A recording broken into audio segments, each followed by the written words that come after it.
Hi, this is jeng, and today I'm here with Gary and Heidi Young, and we're going to talk about their recent acquisition called Village at the Crossroads, which was 200 units in Irving, Texas. So, Gary and Heidi, thanks for joining. Maybe just to kick it off, tell us a little bit about sort of when you guys found this deal and sort of how you went about acquiring this deal. Sure. Well, the property was fully marketed in a area that we really like, Irving, Texas, and I think that was one of the big things that attracted us to the property in the first place. It was fully listed by Marcus and Milchap, and we were able to tour it. We just fell in love with the property. Yeah, it was great. It has a soccer field. It has community area, community space. Those were things that we really see as important elements on a property so that we can build community. Okay, so it's 200 units. If people are familiar with Dallas, sort of in between downtown Dallas and DFW Airport, right in South Irving, and they offered the deal two ways really. You could take the deal new debt, or you could do a loan assumption. So how did you offer on the deal, and sort of which way did you end up choosing? Yeah, it's kind of a toss-up. The new debt was very attractive. The interest rate would have been better. The assumption, though, when we compared just the overall net out of the deal, the numbers just looked better. And that was the deciding factor. Okay. And then do you remember, so, this was 8, 9 months ago. Do you remember how much hard money you had to do on this deal just Oh, to make sure you won the deal? oh, we remember that well. Yes. We put in 400, and Okay. that was all our money. So Okay. So 400 day one to just sort of lock up the deal and give the seller confidence that you're going to be able to win this deal and close on it. And then, once let's say you got awarded the deal, now, I guess there's two parts. One is you have to make sure you get your loan approved. And then number two, you have to go out and raise the equity. So maybe touch on the equity raise here on this slide. yeah, our first deal when we raised, it was only 1.7 million. It was 77 units, and then the next one we did was 310 units, but we had a partnership. So this one we were doing by ourselves, and it was like $6 million, and we just felt we could do it. So We were that confident in what we were doing here, though. I mean, we loved the property. We were obviously going to do what we need to do because we had 400 hard on it of our own money. Sure. And then so you sort of put out this one-page summary. So was this after you were awarded the deal? Did you start sending this out to people sort of while you're doing your due diligence, or what was the timeline there? we had some due diligence prior to even making the offer, so we knew that it was in good shape.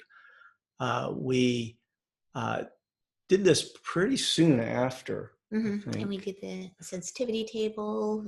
Yeah. So one of the things about this property, we underwrote it with an exit cap of 7.5%, and who knows what the future is. And so one of the things that we did was we did the sensitivity table, and just whatever cap rate you think is going to be in the future when we sell, you can just look at that cap rate and pick your number. So I think it gave people a little bit better idea of where we might be in the future, and or where the property might be in the future. Okay. And then, a lot of people will do like a webinar, once they have their PPM and all that stuff. Did you record a webinar, or did you send it out? What was the decision on that? Yeah. So I spent like a whole day recording this webinar, Okay. and it would have put you to sleep. All right. It was really bad. So Very detailed, but boring. yeah. So when we did the webinar, we just winged it, and Okay. it turned out to be the better option. Okay. Yeah. So just doing it live in front of an audience, knowing this was your one time, Yeah. just came across a lot better with you in key principles. Okay. And then, so you raise the equity, and maybe talk a little bit about the loan process. You said you did a loan assumption, And then was there a supplemental, or did you add any new debt to this property? How did that process go? Thank you, James. Yeah, it was great. We were able to get a supplemental, and I think you were able to roll in about half of the rehab dollars, and Okay, that was great. really very helpful. And then I guess when we went to closing, I guess one of the things that came up was sort of on the title side. Do you remember that process at all, or Yeah, you know, yeah, yeah, your very job is well. your job is really to, you know, you had the equity ready, and then, you know, the loan gets approved, the supplemental. I think we were around 70, let's say 74, 75% loan to cost, which was pretty good. And then, you know, the title commitment came across, and sort of what happened on that title commitment. Do you remember? Yeah, so about a week into it, before close, we had closing costs estimated to be about $50,000 higher than we anticipated. Okay. It was kind of emotional. It raises a lot of emotion, you know, when you're talking about $50,000, and it's Sure. really a challenge to be calm and cool at that time. But Yeah, I mean, That was a so big surprise. yeah, Huge surprise. yeah, sometimes what happens is, you know, these loan assumption and supplementals, and especially like you're buying this deal, the title company is typically chosen by the seller, and the seller, on a loan assumption, you're essentially using the seller's lender, right? And so you're having to sort of dance to that person's beat, and the title company is telling you what they need, the lender's attorney is telling you what they need, and you're sort of just sitting there like, you can guess at some of these things, you can estimate some of these things. But when the title commitment came in, I think it was around 75,000 in title cost. And, you know, when they sent this settlement statement over to us, like me as the mortgage broker, you guys as the borrower, just seemed really off, right? And so I went back. I had done probably 4 or 5 loan assumptions with Fannie Mae lenders just in the last 6 months prior to this deal, and I went back and looked at all of them, and none of them were that high. And so, and you know, with title, there can be a lot of different things that you're just not aware of. So what we were able to do is really just copy those previous ones and send it to the title company, send it to the lender's attorney, and then we were able to magically get that 50,000 off. Thank you so much, James. it was like the day before closing. Yeah, Everything went so smoothly until then. It's like, wait a minute, what? Yeah, so you just never know. Having a little background, having a little bit of experience doing a couple of loans, right? So when you have that sort of track record and that background, it gives you a lot of case studies to look at. And so I think sometimes you just have to double check those things to make sure you're not getting, you know, pulled over on you. So I guess talk about, you know, once you close the deal, then how was sort of takeover of the property? Takeover went fairly smoothly, although we had some issues, and the change of utilities and the phone, especially the internet, was, you know, a challenge. The seller was very cooperative though, and let us go ahead and transition. Trusted us to pay him back, so Okay. it was actually very smooth. The RUBS, however, so we had to pay them back for the RUBS income, and we had trouble getting the utility bills, and so I think we were 1 month we had to just estimate. Okay. So yeah, because I mean, usually those RUBS you get in arrears. So when he owned the property, essentially he hadn't collected for those months, so you just had to reimburse him for those months. Yes. Okay, I gotcha. And then, so you guys closed, let's say 7-8 months ago, and then, you know, what did you start doing once you got onto the property? Yeah, we did a full video surveillance system. That Okay. was pretty immediate. We had a short list of lender required repairs, very low amount of money, and so we did that quickly. And then more recently, we did the water conservation, which was basically full toilets, shower heads, bathroom aerators, kitchen aerators. Okay, so we got some pictures here. So you changed a lot of toilets. A I lot of guess a toilets. lot of toilets in shower heads and aerators. And so I threw some pictures up here for you guys as well. And so what impact was that? Like what was water sort of per month before and then after? Do you have any, I know you guys just did this, but do you have any rough numbers?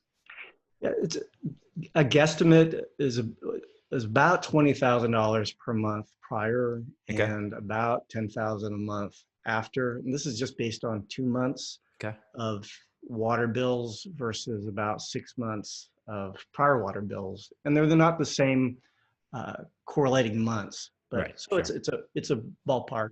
And Yeah. overall, it was about 45% savings. Okay, so it cost about 100,000 to just sort of come in, do all that, and in the first year you'll probably make all that money back.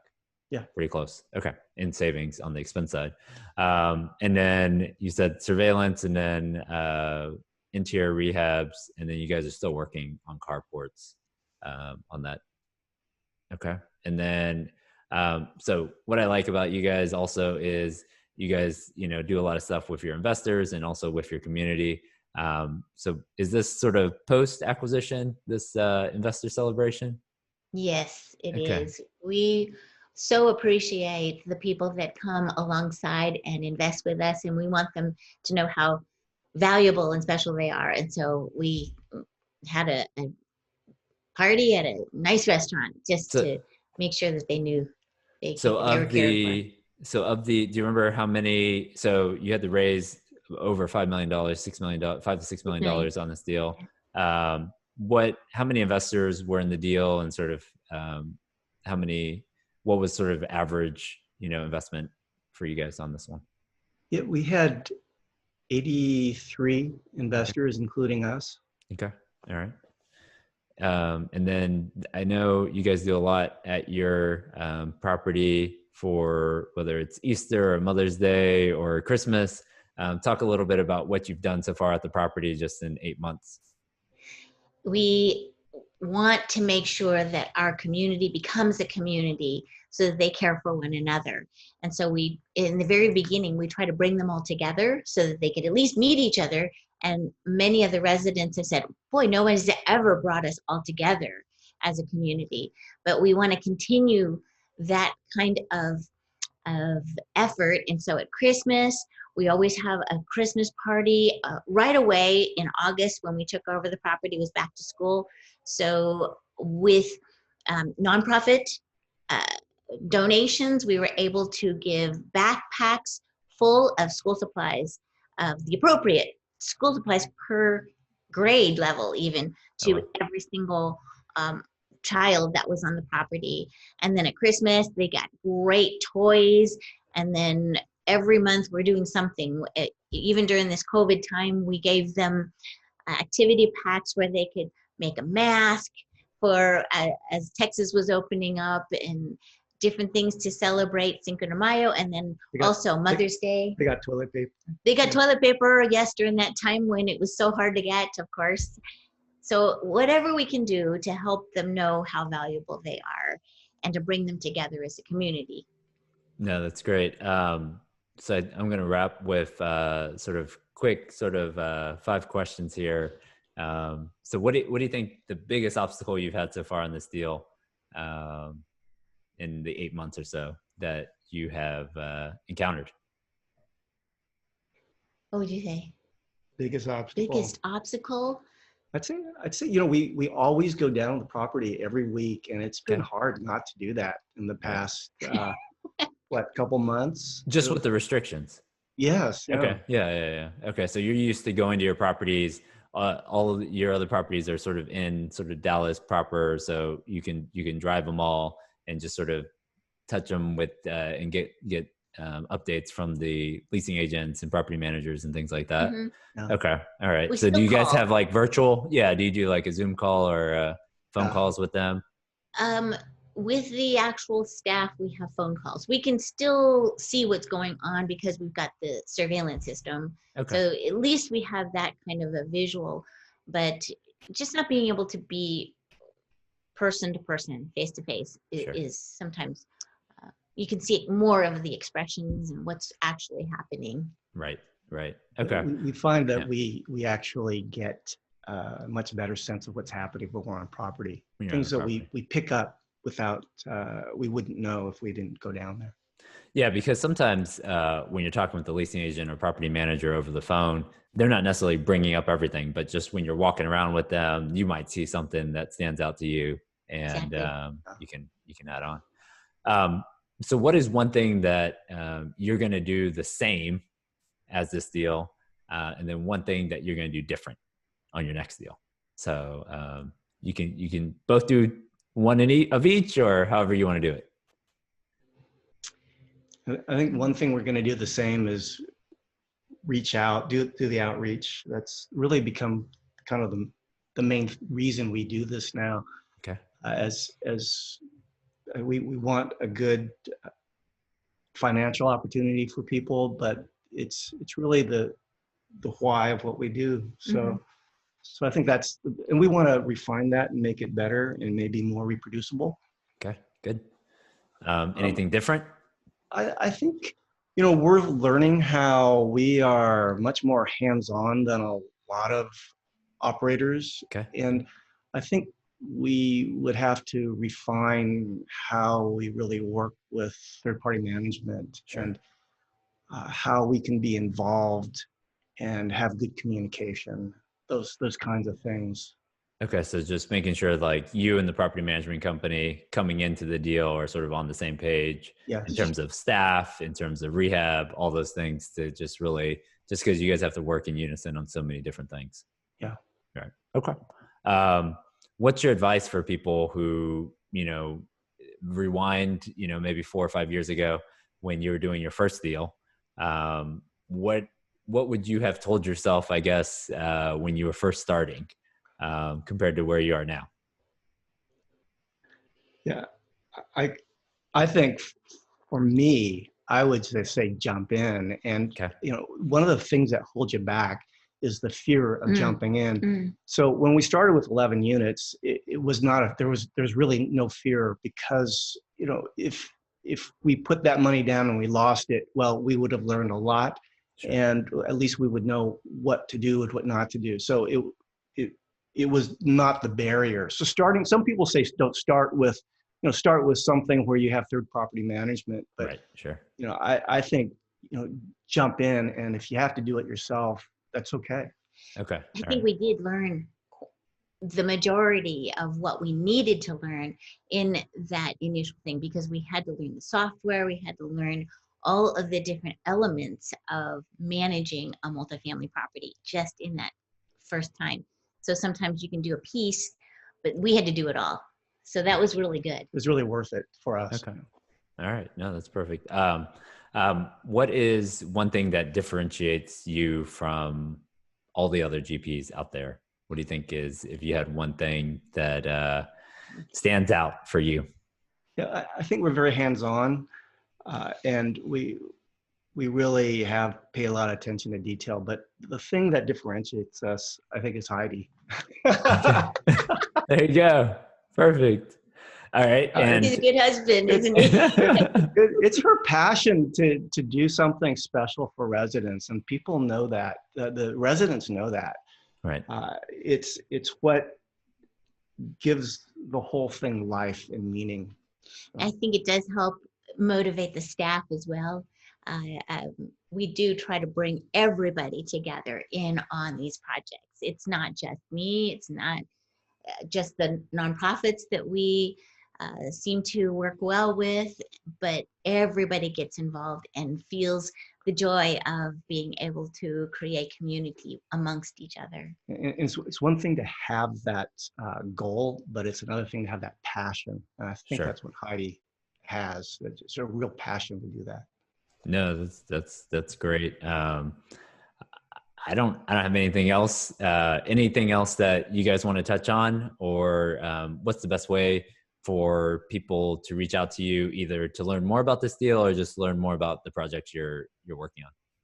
Oh yeah, you can email either one of us. It's Gary or Heidi at ECCEventures.com. Check out our website, ECCEventures.com. give us a call, text us, anything would be good. All right. Thanks a lot, guys. Thank you, James. Thanks, James. All right, bye.